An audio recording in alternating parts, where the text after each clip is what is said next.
My name is Max the Artist, and you're watching Green Lifestyle TV. I think it's step by step, and I think it is choices. Like, we're saying that there's reasons why there's only one type of car available, and there's not other. Well, there are other types of cars. I mean, I have an electric car, a Prius.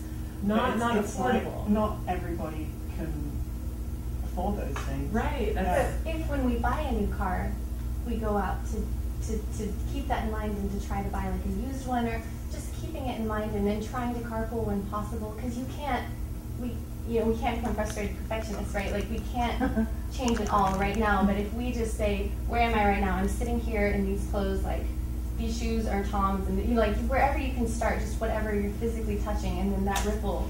Well, these clothes are from Galina. Yeah. Single Dress Bin. Her clothes are really eco-friendly, and so there are fashion designers. There are fashion designers who are aware of this and who are really making choices. However, we, the consumer, are the ones with the power. Yes. So if we were not actually addicted ourselves, then there would not be a BP. I'm not sure addiction is a safe word, though. I feel like this is a buzzword that the media's thrown out there. Give us another. Maybe it's more about habit, that we're ingrained in this habit, and it may take 30 days to change your habit. Well, and that if you have blinders on, they just don't. Yeah, but I mean, they just how don't much know. choice do you have about using gasoline? Like, if you need to get from A to B, it's going to have a carbon impact until, we get sustainable energy. But it's like, when can we carpool? When can we ride our bike? When can we take a walk? When can we, make other choices? But there's also systems that are set up in place, and I think this may be what you're alluding to. There's systems that set up in place that it's like we're following these grooves. Yes. And blindly. Right.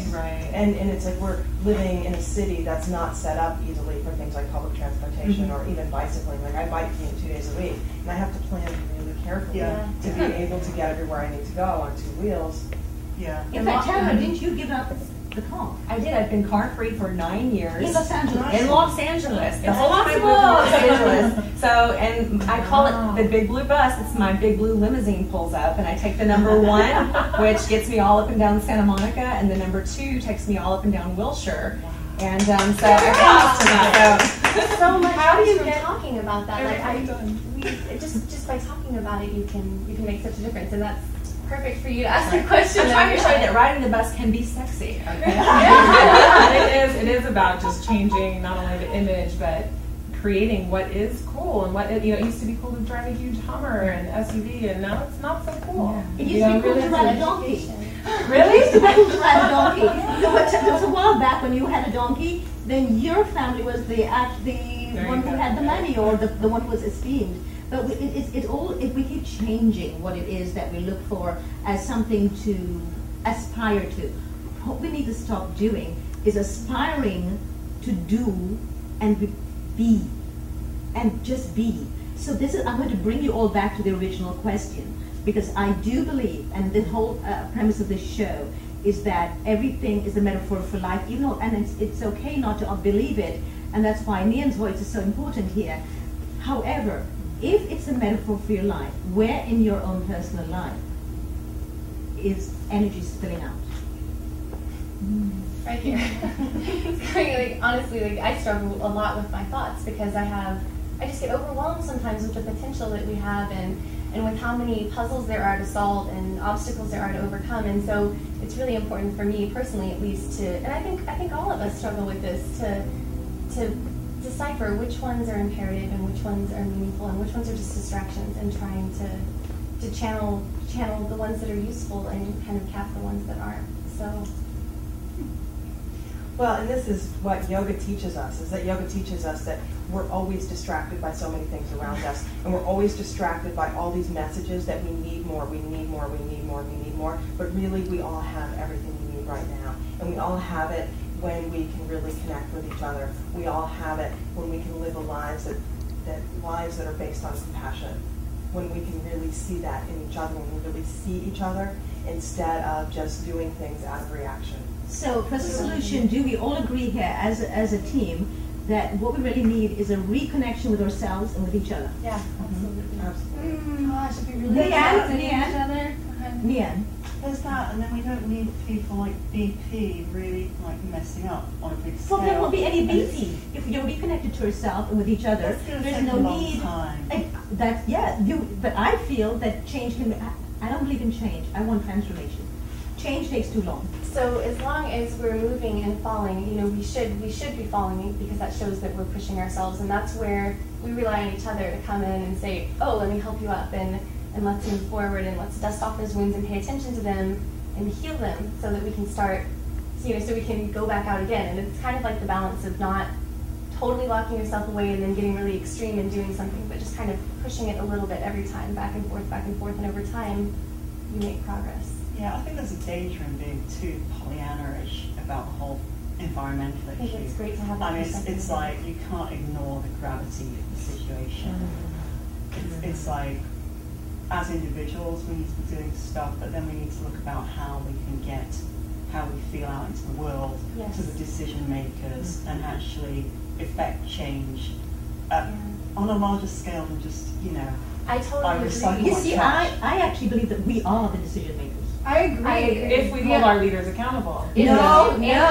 Someone because we spend the money. Okay, excuse me, listen to what Vlad just said for a second. Yeah, we're the decision makers because we spend the money, and We we are the really need to consumers. start to demand from our huge corporations and from our billionaires. You know what? Get out of petroleum and get into hemp. There's no money lost, and you'll probably make 3 times as much. But how do we you say know? that to them? How do we say that to them? We just say, look, yeah. No, By we what don't. we buy. No, by just buying Absolutely. hemp, buying something Exactly else. right. Do not go this route. Stop using your car 5 days a week. Use it 3 days a week. Cut down to 2. Then you become a tamara. This is the kind of stuff that we need. We need to demand buses and metros and bike lanes. Bike lanes. We need bike Right, lanes. Have yes. you been to Europe But recently? all of Right. those changes and all those things that Yeah. we want to see, you still need to be in dialogue with the local leaders. I think Yes. we ignore government to our peril. Yes. I mean, Yeah. look at this. There are people that are just asleep at the wheel. Obviously, Yes. with Katrina, with Because we are BP, asleep. because we're not holding them accountable. Exactly. I We totally are agree. asleep. I It's totally going agree. off the road That's- and making so much destruction. So we got to wake up. It's doing it whether or not we're conscious. So we may as well wake up and take the wheel and start directing. And it is a wake-up call. And that's if the nothing purpose of else, this this show. is a huge wake-up call. That's the purpose of this show, to be a wake-up call to each and every one of us, and for us to step up to what we are, to be the light that we are. We each of us have a light that we bring to this world. And if any one of us decides to hide our lights, in the Bible I think it's called hiding on the bushel, hiding your light on your bushel, it means that every one of us is left in the dark. No matter how much whatever I do to shine my light, if there's one person who will not do it, mine will forever be dark, and there's always be a shadow there. So it's important that everybody steps up, and each voice is important. This is why this is a citizen journalism show. That's why we're inviting the audience to come in. Please come in, and give us your solutions, give us your questions. But more than that, stop blaming. I really want us to stop blaming. And this is why I believe that things are a metaphor for in our lives, because when we blame, we get stuck. Separate, yeah. We stuck. This isn't about And we're blame, victims, though. yeah. And I mean- sorry, please continue. Yeah, I mean, it's not about blaming, it's about the situation, like the reality of the situation. And who created it? BP. No, Um, we did. no, We but created that BP. is- We created BP. Yeah, we did, And but it's transition really, and it's way bigger than all that. I mean, it's not really about individuals on the scale that it's been propagated to. I mean, it's like everybody has been in a mindset of using all this gasoline all this time. There's really not been alternatives. And it's like we really need a radical shift. There has been alternatives. I grew up with solar power. I didn't know you I could have a take. solar-powered house. I did not know that you could actually take a shower without solar energy, or eliminating the light at night without solar energy. So there have been alternatives. Right. but Harvard had only- solar panels on the White House, and then when Reagan came in, Thank he you. took them off. It's Second like, round. oh my God, we've had this for so long. We have had this for so long, but it hasn't been widely disseminated. Yeah, And I I've think got your the exam- only solar-powered house on my street. And it's like, you know, I can do that for myself because I'm in a position to, but not everybody else is. And it's really a very tangled problem, Mhm. more than just, you know, if we shine our inner light. But Oh, it's- I don't it's, agree. I don't because- agree. no, I because appreciate you're it. saying that if just one person isn't in their light and is still in the dark, the whole thing's going to fall apart. My name is Max the Artist, and you're watching Green Lifestyle TV.